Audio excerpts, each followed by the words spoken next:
Today, we're excited to host singer-songwriter and author Andrew Peterson onto the podcast. Each year, Andrew and a cohort of his friends tell the story of the coming of Jesus through the Behold the Lamb of God tour. And he's the author of the much beloved Wingfeather series of books. Andrew, welcome. Thank you very much for having me. So 25 years of Behold the Lamb tour this year. It's been such a gift to so many of us. Can you tell us a bit about the backstory and how you started Behold the Lamb? Yeah, it was early in my music career. I'd moved to Nashville from Florida with my wife, and not long after my first label album released, I had the idea. I was at a Christmas concert, an Amy Grant Christmas show with my buddy Gabe, and she has these great Christmas records, and so we went to see her at the arena it would have been like 1997 or 8, something like that. And it was a great concert, but that was when the idea struck. I was like, what if there was a concert that actually told the story of the incarnation? It wasn't just holiday classics and Christmas carols. It was a storytelling evening.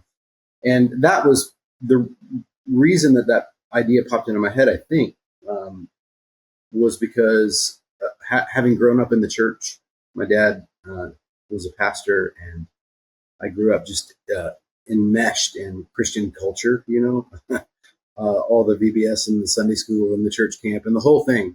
And somehow back in the 80s, when I was growing up, people didn't talk about the Bible as a story much. I'd never heard that before until I was sitting in Bible college, my Old Testament survey class, my freshman year, and the professor connected the dots and showed me that the whole Bible is about Jesus. And so that idea was, what if I grew up in the church and I missed this? There must be a lot of other people who need to be reminded or need to be taught this thing or whatever. And so the idea struck to try to fashion a cycle of songs that would tell that story. And so, yeah, we went out on the road before it was even finished. Like, I hadn't written all the songs yet, the first year of the tour.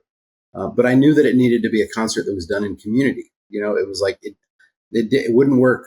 Typically, my shows are pretty simple, acoustic shows with a couple of band members. But for this, I was like, ooh, this needs to be a grander thing, And so the idea was to invite the community of songwriters that I had in Nashville on the road and to do it all together. And so for whatever reason, it worked. And this year, I can't believe that it's 25 years.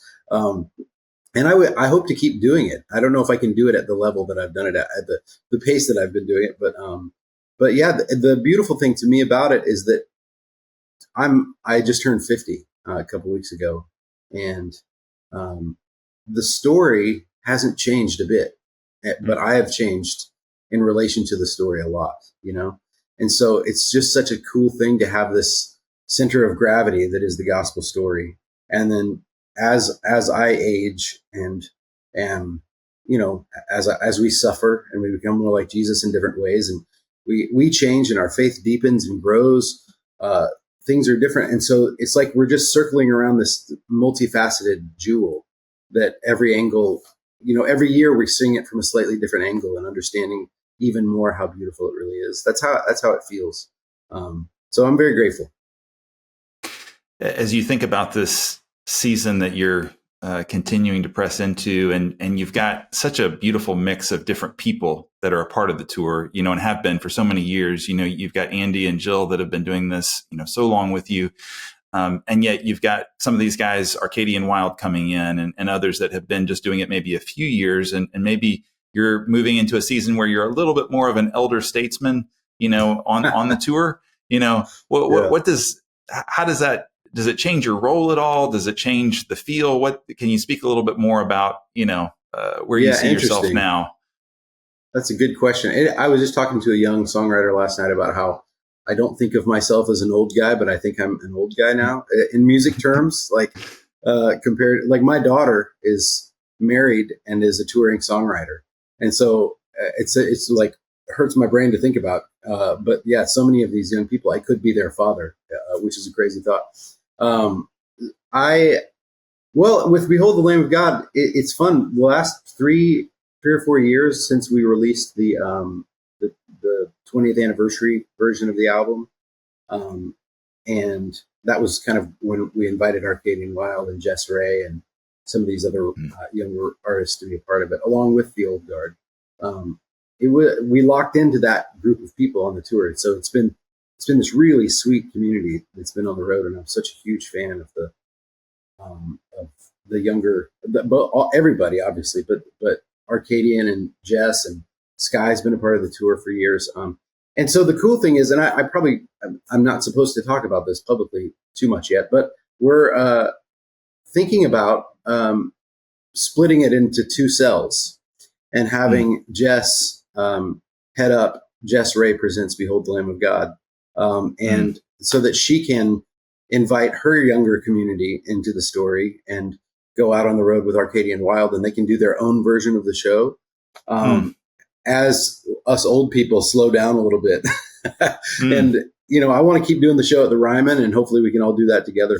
But I foresee a day when I won't be on the road for all of December. And so for years now, I've been wondering, how do I steward this away from me? And if the Lord wants it to continue without me, how does that work exactly? And I've been racking my brain to figure out, like scanning the horizon to see like who out there could do it. And Jess and Arcadian came to me a couple of years ago and were like, "Hey, what do you think about this idea?" And I was like, "Funny that you should mention it, because I was thinking the same thing." So, well, I'm not sure how that's going to work exactly, but I'm very hopeful that in the not too distant future, that's going to be a new thing.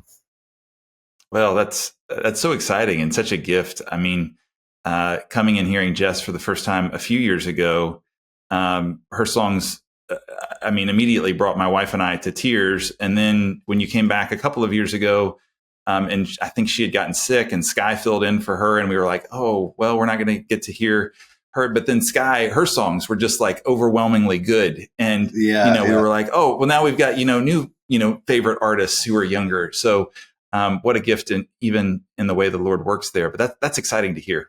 And what a great season to step into. Mm-hmm. I love it. I'm excited about it. Yeah. Andrew, you mentioned here a couple minutes ago that every time that you enter the tour, it's almost like you're looking at a diamond or a jewel from a different angle. I would love to hear you talk about that, expand on that more, especially, it's been 25 years. You've had all these different experiences. You've been on tour. You write about in some of your books about being on tour and wrestling with the Lord. So how has that been for you as you've walked through these different seasons, continuing to meet Jesus in the incarnation in this season, even as you've seen it from 25 years ago to now? Yeah. Yeah. Well, what I'm really struck by often is, I'm trying to think the best way to answer that question.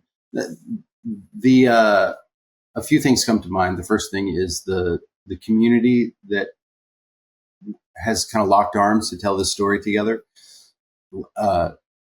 There's this myth that I think a lot of young songwriters move to Nashville and they're like, "Man, there's this community there, the Rabbit Room community, or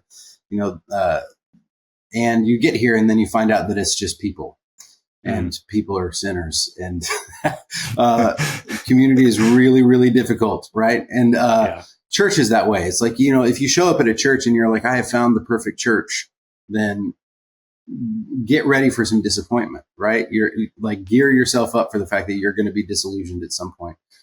We're also broken. And so the gospel is the only thing that can anchor you. And so I think that with this community of people, there's the Lord saw fit to have me fall in with this amazing group of people who have chosen to stick even when it has gotten hard. You know what I mean? I can drive people crazy. And so I think that there have been, really rocky seasons with different members of our community over the years. And I'm so grateful that they have chosen to say, "We're going to come back out on the road. We're going to keep doing this," because the point is not how good we are. The point is how good Jesus is. And we're going to keep standing on the stage and celebrating that again and again. So I think that's one way I would put it, is that the community has grown so much that, like, the fact that we're all standing there on the stage, the audience can't see it, but we can see in our mind's eye the history and the things we've overcome together, and the losses and the pain and all this stuff, and to be able to stand on the stage together and sing these songs about the incarnation, it's just like there's a perspective that you can only get with time, and I think we've crossed some of those thresholds together, and then you have real community, which is grace, right?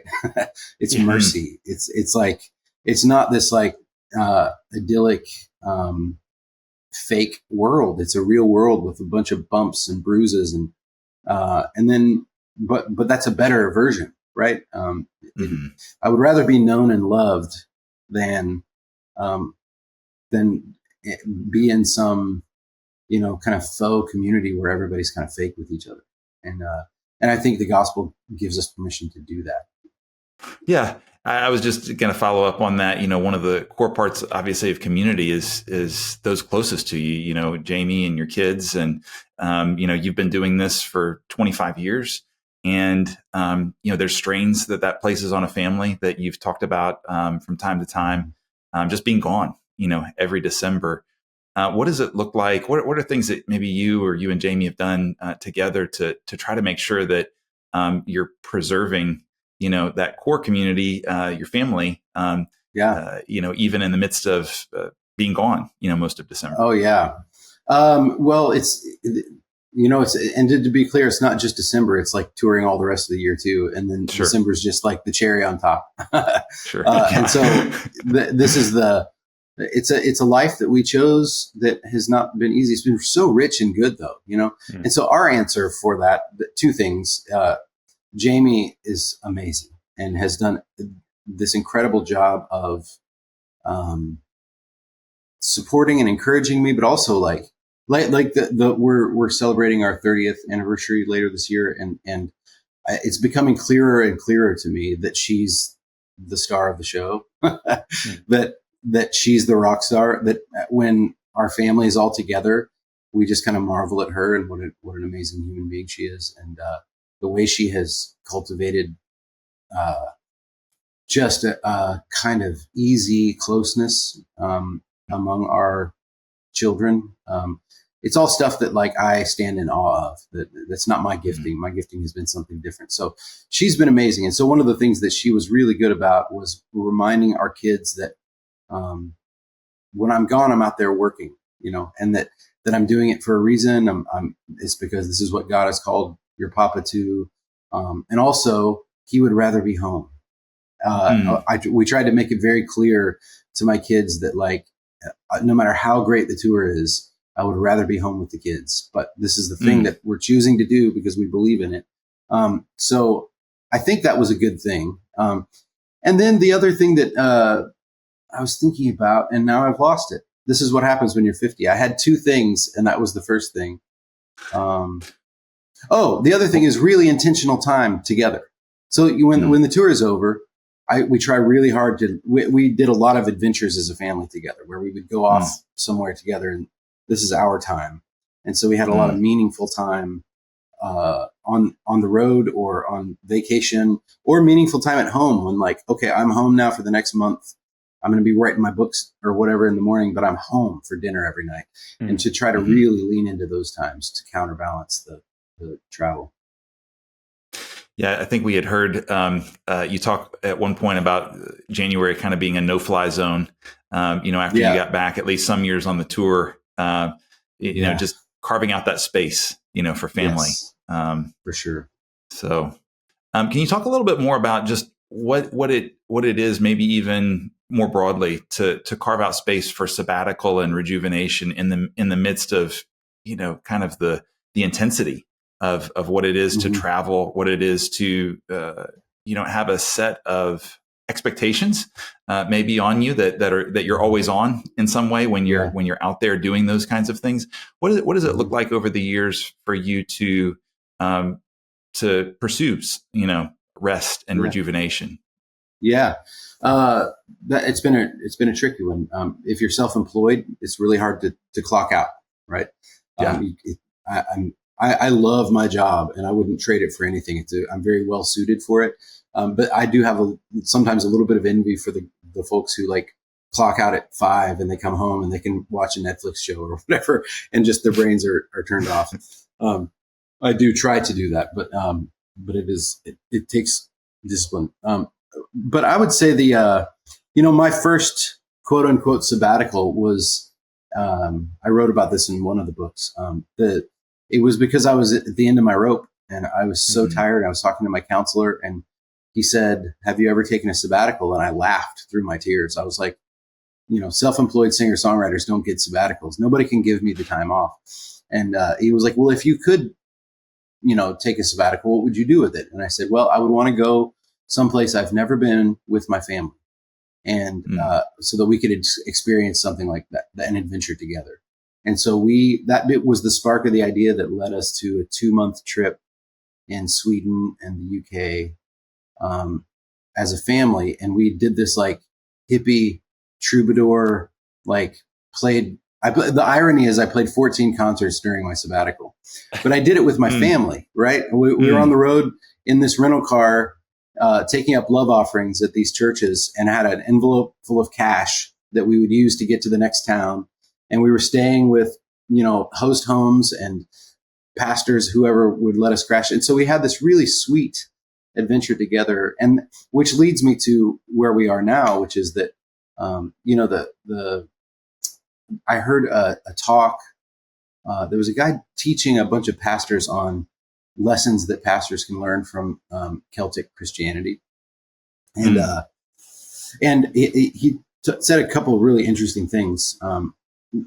And one of them was that in the UK and Europe and Ireland or whatever, there are these monasteries, the ancient monasteries that are just off in the middle of nowhere in some random valley. You can go take these tours and see these places. Some of them are still living monasteries, but the guy said that one of the reasons that they were so remote was that the Celtic Christians, these monks, would be traveling around looking for the place of their resurrection, which means they were looking for the place that they wanted to put their roots down and be buried, because they believed that at the resurrection, this is what I'm going to see when I resurrect. I'm going to see these hills. Wow. And isn't that a beautiful thought? And so the idea that as a Christian, it made me go, okay, wait, what is the place of my resurrection? Where do I want to be buried? Where do I want to put my roots down? What do I want to first see when Jesus raises me? Right. And that's here. That's the Warren. Like, we bought this place 17 years ago because I read a Wendell Berry book and decided that I wanted to live a life that was rooted. And so anything can change, obviously. Like, my plan though is to stay here, and Jamie and I are digging in deep. That said, the other thing that the Celtic Christianity guy talked about was that there were seasons of engagement and disengagement, that a lot of the monks would have a place that they would go retreat to and spend time with the Lord and be alone and become rejuvenated, so that they could then come back with renewed energy to serve their community. And that just described perfectly the rhythm that we fell into, which is to go over to England and spend a couple of months of the summer disengaged in a place where, the texts kind of slow down a little bit, the emails kind of slow down a little bit, and I can be in a place that I find very beautiful, and go to a church where we know a few people, but we're not, it's not the same as Nashville, where it feels like we're always kind of on the go. And so that's kind of what we've chosen. And it's a very privileged thing to get to do that. I'm very thankful for that, but finding some way of disengaging, being in a different place so that you can come back and love the place that you have even more, is the rhythm that we found. Yeah. Andrew, as I read God of the Garden, I think this theology of place that you develop, and one of the things that you talk about is the next generation, whoever moves there, will get to experience the care that you put into it. And you don't know what it's going to look like or what it's going to be. How did you get to that place where you're stewarding the land for the next generation, but the next generation is unknown? So holding this intention of, we live in an in-between, a liminal space with the Lord of, this is our home, but it's not our eternal home, but it's also the place that I want to enter into. Just how do how did you get to this place of stewardship of place? Sure. Well, I mentioned Wendell earlier. I read a book called Jaber Crow. If you're listening and you haven't read any Wendell it's a good place to start. It's a great book.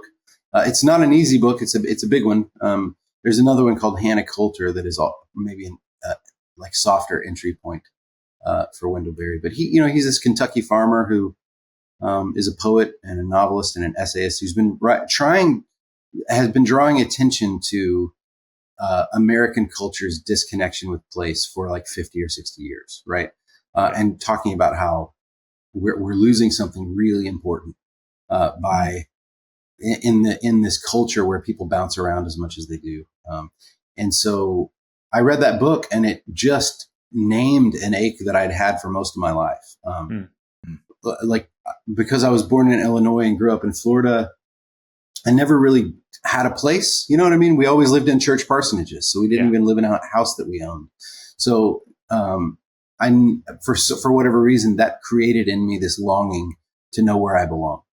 And so that's part of the reason when I went to Sweden for the first time, I just loved it. It was because I was like, oh, this is a place where I know my great grandfather lived here and his people were here for hundreds upon hundreds of years. And so in that same sense, I wanted to live in a place that I could love for the rest of my life, if God saw fit to have me stay there. And so we scanned the horizon and just happened to find this really wonderful little spot that's just outside of Nashville.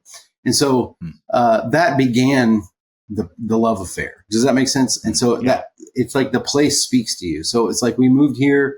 I think I talked about this in God of the Garden, but we moved here. And like the second year we were here, our neighbor had us over with some of their friends. And one of those friends was a beekeeper. And over dinner, he told me about beekeeping. And like within a month, I was wearing a bee suit and, smoking the bees. And this guy was teaching me how to do the thing. And so it was like the place, literally our neighbor opened up this little chamber that I stepped into. And so the land around me began to suggest to me what I should be doing to take care of it. We found an old dried up pond in the woods near our house. And so the land suggested to me, hey, here's a thing that you could work on. Does that make sense? Yeah. And now we have a pond. And last night I watched a great heron feeding on the minnows. Right.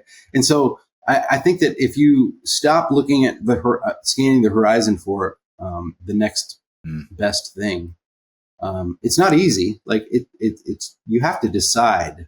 You have to choose to take care of the place that you've been given. But that's kind of where it started for me. There's this great poem by Jeannie Murray Walker. I need to memorize it because I'm always bringing it up. But it's called, what is it called? Adam's Choice. Adam's Choice by Jeannie Murray Walker. So Google it if you get a chance, because it's a great poem. But it kind of, she's imagining Adam being a little discontent with Eve. And he doesn't like the name she gave the yak. And it's this really kind of funny, sweet poem. But then at the end of the poem, she describes a thunderstorm, and Eve is frightened and is running to Adam, and he holds her in his arms. And the last line, it says, he begins the long work of learning to love what he's been given. Wow. Isn't that wonderful? And so I think that's the kind of life that I want to live. I want to do the long work of learning to love what I've been given. So when you plant a tree, I get to now enjoy trees that I planted 17 years ago, and they're trees now. They're not little saplings. Like I can climb in them. So it's just a good way to live. Well, and along with that, you were just talking even about naming, and you talk a fair amount about that in God of the Garden and just what it means to inhabit a place, name the place that you live, name the features of that place. Can you talk a little bit more just about just even that facet of engaging with your place, the naming element? I mean, that's just so fascinating to my wife and I as we read that in the book. What has that done for you and Jamie, your family? As you kind of engage a place. It just means that we take better care of it. I think that when sailors name their boats and they refer to them as a she, it helps them love the thing better. And Mm. it also ascribes a story to the place, right? Mm. All of a sudden, it's not just, I don't know, all of a sudden, our place is not just our place. Our place is the Warren. And people refer to it as the Warren. Our kids say, hey, we're going to come to the Warren for whatever.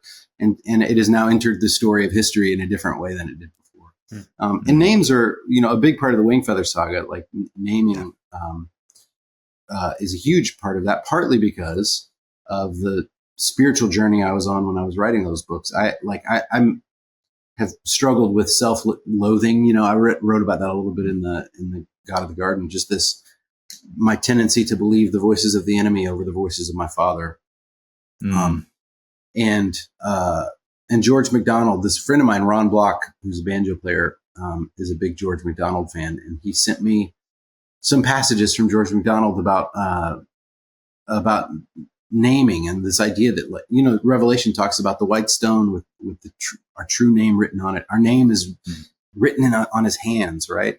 And so there's something really important to me about, like when I sin, when I do something stupid, I have a tendency to go, man, you're an idiot. Like in my head, I'll kind of, and then I'm learning to balance that out with, but you are beloved. You're a child of the King. Like he knows your true name. Right. And so in that same sense, the places we live, they can be loved places. And I think that the naming is a part of the love. Right. It's a last thought that just popped into my head. There's this guy named Travis, and I'm blanking on his last name, but he lives in West Virginia. He hosts this writers conference called Hope Words Writers Conference in Virginia and West Virginia. And he loves West Virginia, which is, pretty broken place in America. Right. And he's just dug in, and he's like saying, no, we're going to celebrate the writers that have come from here and begin to cultivate art and beauty in these places. And he pointed out at this lecture that I heard him do that the Hebrew, I think it's the Hebrew word, not the Greek word, but the Hebrew word for a city that has been destroyed is the same word that in Scripture for a widow. So when a woman has lost her husband, it's like when a city has lost its people. And he points out this idea that the correlation is, in the same way that we're called to care for widows and orphans, he's like, we are also called to care for widowed cities, places that have been broken and abandoned. And we are called in the image of God to breathe new life into those places and to participate in the resurrection of those places, as foretastes of the new creation. Wow. It's really interesting to hear just some of the background, even sounds like, of the Wingfeather Saga and what you were processing in terms of name and significance there. One of the things that Austin and I have talked about a fair amount together is just how powerful that theme of redemption is that runs through the Wingfeather Saga, and just this idea. Love to hear you talk more about how you come up with this idea that you've got the antagonist, the fangs, being melded people and animals, and they need to sing this song, and they're named in a different way. I mean, can you talk about just how that idea came into being? I mean, it's so powerful. Thank you. I'm glad that it resonates with you. I don't know, to be honest. I was just writing a story, and these ideas popped into my head while I was going. And it wasn't until later, in a lot of cases, that I was like, oh, I can see like a little bit of a reflection of what I was dealing with when I was writing this story. But I wasn't trying to do that. Like I was just sitting down trying to write the best story I could. And a lot of that just came from, the fanging and the melding and all that kind of stuff was like, just playing in the sandbox. When I was writing the first few chapters of the book, I was very aware that if you're writing fantasy, you have to write backstory, because you have to know the rules of the world that you live in. You can't just have a villain without knowing something about why the villain is a villain, right? You got to figure it out. So there are these documents on my computer where I was trying to get to the bottom of, why is Nag the Nameless called Nag the Nameless? Why are the Fangs of Dang? Why are they destroying the world? What's their motive here, right? And so I had to figure those things out. And in that process, I was like, oh, what if this and what if that? And I did want to like convey the idea that music has this power. And in the Wingfeather Saga, songs can heal, and they also thwart the enemy. And that is not a metaphor in my experience. Like I've experienced that in our world in a very real way that is not like scientifically explainable. Songs have changed my life, and I have seen songs. You know, one of my favorite things about songwriting is that they 3.5 minutes can change your whole life. It's amazing to me. Like I have, you know, sometimes sit on the stage at the Christmas show when some of the other writers are performing their solo songs, and I'll pick an audience member and secretly watch their face as the song washes over them, and I can see them move from, you know, casually disinterested to actually crying in a space of 3 minutes. And like, there's very few art forms that are that acute, you know? And so, I'm fascinated by it. So I really wanted that to be a part of the story. So, you know, early on in the books, I had this picture in my mind of Lily in book 4, standing on the roof of the building and singing, and her song was the thing that was more than anything else holding the enemy at bay. And it took 4 books to get to that scene, but a lot of those ideas, sparks came early on in the process, and it just took me a long time to figure out why. Yeah. Wow. So secretly, you were trying to make every parent cry when we read these books to our kids. That was one of the, you know. Yes, absolutely. Just asking for a friend, you know. I was talking to a dad the other day who just started reading. I think he's on book 2. And he was like, yeah, thanks a lot for making me cry in front of my kids, which is a huge compliment. I'm so thankful. And I said, well, wait till the end of book 3, because that one was like handcrafted for dads to weep openly in front of their kids. Like it was like what I was going. I mean, I was crying while I was writing it because I was resonating deeply with Esmond, and I just dropped a spoiler accidentally. But anyway, the goal is to somehow get to the heart of the reader. And I don't always know how that works. I think the story does it in its own way. I probably shouldn't mention this. It's a little embarrassing, I guess. Anyway, I got an email, not embarrassing. Like I don't want to toot my own horn, but I got this wonderful email a couple days ago from a guy whose dad had been like very antagonistic to Christianity for his whole life. And this guy's a pastor, and he's been praying for his dad. And he sent this email saying that the dad read the Wingfeather Saga and gave up fighting. And it was the scene that he described, the Holy Spirit using in the books to kind of like, he said, break his heart wide open, was not a scene I ever would have thought would have done that. You know, I didn't. You can't predict these things. But my favorite line in it was the dad.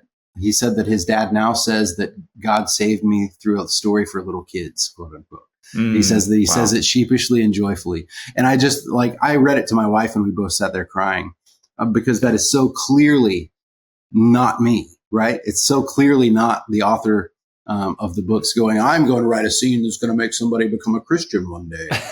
You can't do it like that, right? You just have to be obedient and write the story as best as you can. And then you get the joy of watching God use it however he wants. It is a great, great thing. Well, I think the beautiful thing, even just in that story, is I think about Jesus as he's speaking to the people and saying, like, come like little children. And what this fantasy story does is that I think it unravels some of those layers of what do I need to be? And it allows each of us to enter into the life of one of the characters and see both the brokenness and the beauty. And we can come at it like little children. Like, what a beautiful way to read and to see it. And so, yeah, those stories, my kids are often like, Dad, why are you stopping reading? And I'm like, I'm sobbing. I can't stop. I can't help it. So thanks for sharing that. That's such a neat email to get. Yeah. I'm our 9-year-old, our youngest of 4. I'm reading On the Edge of the Dark Sea of the Darkness to him. And I know book 3 is ahead of me, and the other kids have all been like, Dad, are you okay? About 10 times through that book. So such a gift. So can you talk a little bit just about what's been like? You've started to adapt this, or you've been in the process, obviously, for a number of years, adapting what you've written and these amazing stories to the screen. And what's that process been like? How has it been stewarding that whole journey visually? It has been amazing. It has been, Jamie and I pinch each other all the time. We can't believe that your goal as a songwriter, like the older you get, is to put your own, like you want the song to break off and become its own thing apart from you. It's like giving birth to a thing. And every now and then you write a song that is better than you can do, and it sits out there apart from you, and you can just be thankful when that happens. Izzy Worthy was that way. Like I wrote the song Izzy Worthy, and it was covered by people, and it doesn't feel like a song that I wrote anymore. It's out there in the world. It's like the kid grew up and got a job and left home.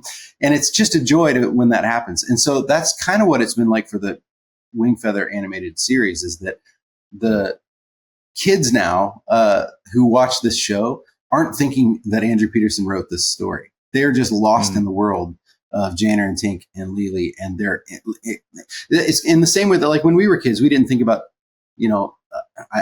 this is not me comparing myself to George Lucas, but we didn't think about George Lucas having written Star Wars. We were playing with our Star Wars figures because this world was one that we wanted to play in, right? And so to get the thrill of seeing that happen, now that the TV show is out in the world, is just amazing. But it has been really difficult. It's TV shows cost a lot of money, and it's a really complicated process that I just stand in awe of Chris Wall and the team and their ability to make it all happen. I'm involved in story stuff, and as soon as they start talking budget stuff, I just want to die on the inside. I'm not good at math. But the plain fact is, it's like at its peak, it's about 90 employees to make an animated series. It's crazy, and not just employees, but people who are at the top of their game. Like people who used to work at Disney or Pixar working on these things. And so it's you can't make it for free. You can't just do it. So figuring out a way to, we partnered with Angel Studios, and finding ways to get it out into the world that monetizes it so that we can keep making it has proven to be, it's a challenge, but it's also one that I'm not too worried about. Like, I feel like it's like when we finished watching season 2, Jamie and I just looked at each other like, it has to keep going. Like, we have to get to season 7. And so I'm very excited about the future and what's going to happen. But it's a great joy. And I love being able to experience it kind of objectively.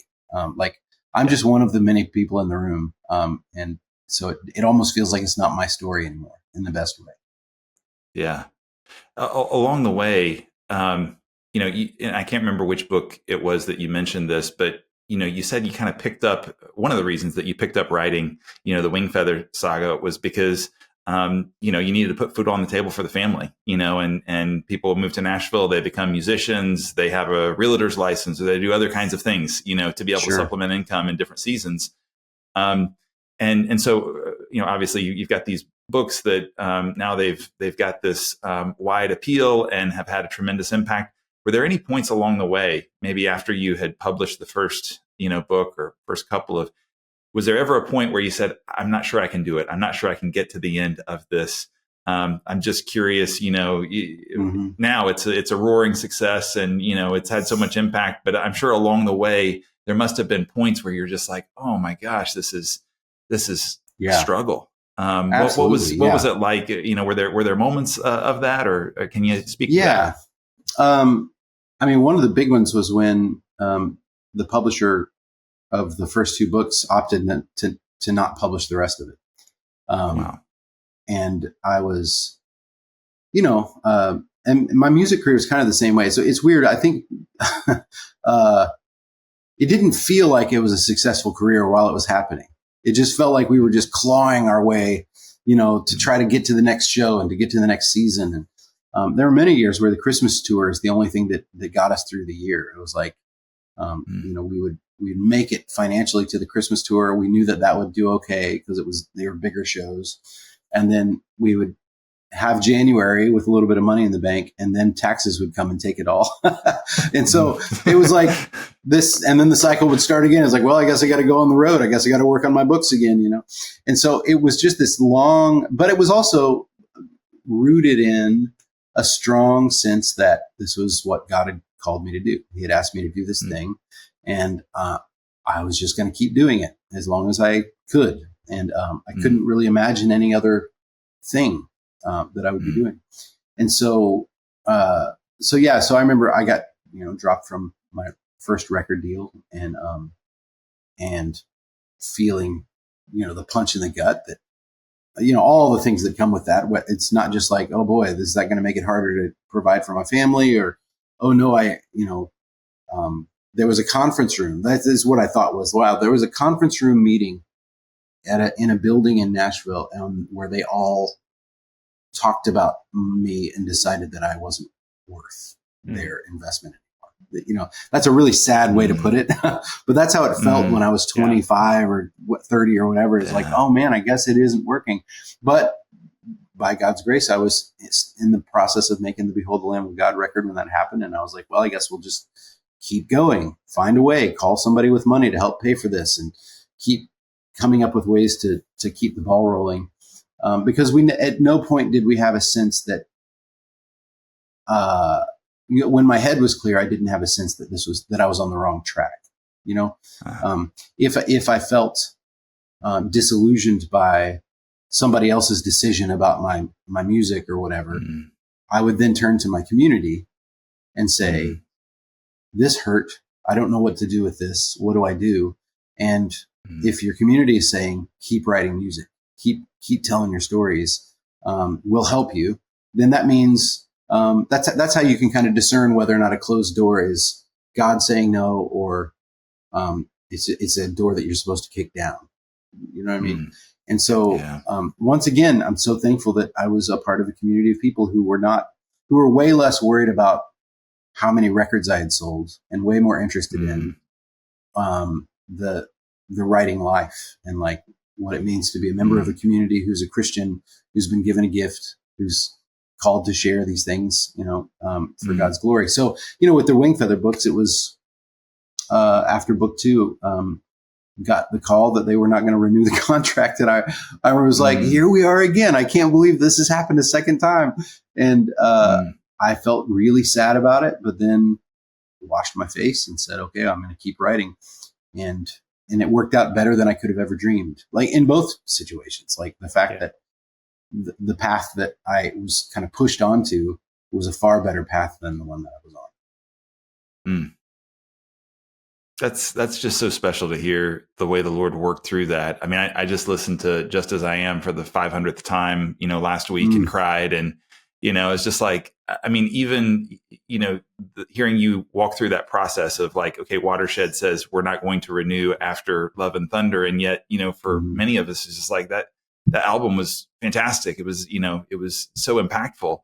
And yet it wasn't the commercial success, yet the Lord had something else. So it's beautiful to hear you something kind of so reflect on that and and just hear that that's one of the ways that you got connected then to write and the books and those kinds of things.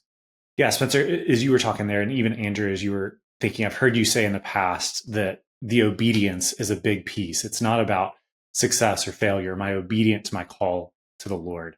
So can you talk to that just briefly before we end here? I would love to hear, what has that meant for you as you've walked through this? You have been called by God to be a singer-songwriter, to be a writer, to foster this community at Rabbit Room. How has obedience played a role in that? Oh man, the best answer I can think of. Well, it's the only real thing that we have any control over in our lives. And you choose to obey or you choose not to. And, I don't always choose to obey. I still make dumb choices all the time. But hopefully you make these tiny steps that in time, but you can look back and you can see that God has been faithful and that you've been, trying to cling to him as your good shepherd, So I don't know. I don't want to make it sound like a legalistic kind of obedience. Like you'd better obey, young man.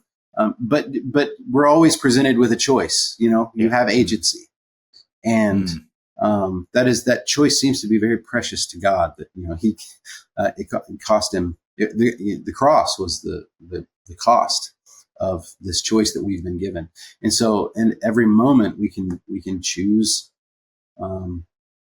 to say yes to the gospel and to pull our chair up at the table where our cup is overflowing. Or we can, like C.S. Lewis said, make mud pies in an alley because we can't imagine what it means to have a holiday at sea, And so I think that I feel, I guess, self-conscious talking about it in that way because as soon as you said that, I just thought about all the ways that I haven't been obedient lately.